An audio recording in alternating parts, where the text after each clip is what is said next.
Assalamualaikum warahmatullahi wabarakatuh. Nama saya Faradila dari program studi D3 Administrasi Perkantoran kelas A. Kali ini saya akan menjelaskan pemaparan materi tentang administrasi perkantoran.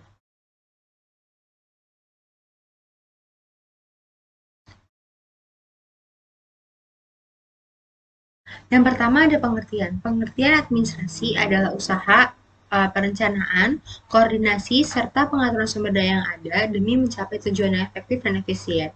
Yang kedua, pengertian perkantoran adalah unit atau bagian organisasi yang terdiri dari ruang atau tempat, staf atau pengurus, peralatan, dan tempat kegiatan organisasi.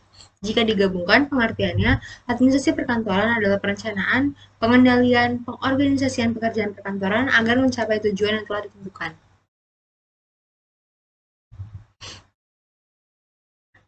Selanjutnya ada tujuan atau administrasi perkantoran menurut George R. Terry dalam buku Office Management and Control. Yang pertama, membantu perusahaan memelihara persaingan. Yang kedua, membuat catatan dengan biaya seminimal mungkin untuk mencapai keuntungan yang semaksimal mungkin. Yang ketiga, memberikan pekerjaan tata usaha yang cermat dan teliti. Yang keempat, memberikan semua keterangan lengkap yang diperlukan perusahaan secara efisien guna memudahkan para pekerja untuk mencari data-data yang ada.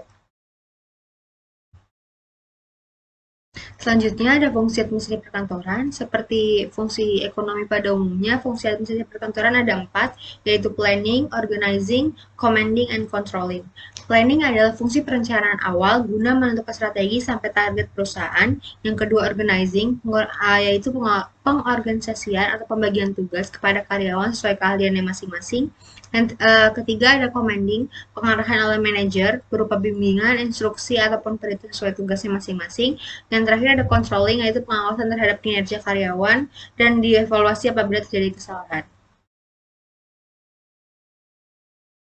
Selanjutnya ada sumber daya di administrasi perkantoran. Yang pertama sumber daya manusia ya berupa pegawai, staf. Yang kedua ada biaya kantor, gaji karyawan, pembelian peralatan.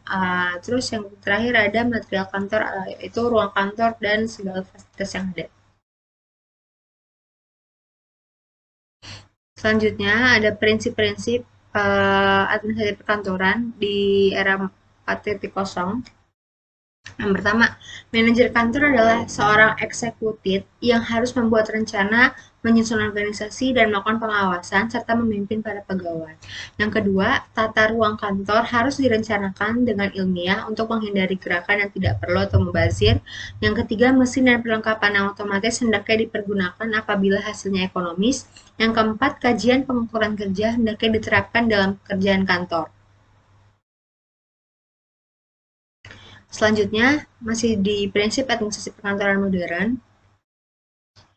Yang kelima, sistem dan prosedur kantor harus sesuai terus terus diupayakan agar menjadi lebih efisien dan efektif.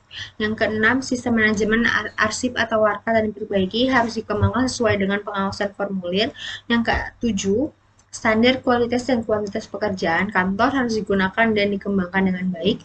Yang kedelapan, kesadaran kerja dan manajemen ilmiah dalam pekerjaan kantor hendaknya dikembangkan dengan baik.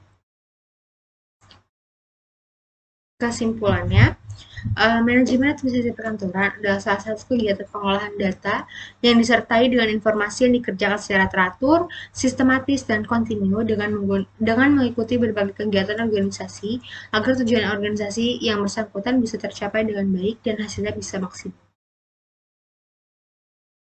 Demikian presentasi dari saya, kurang lebihnya mohon maaf. Wassalamualaikum warahmatullahi wabarakatuh.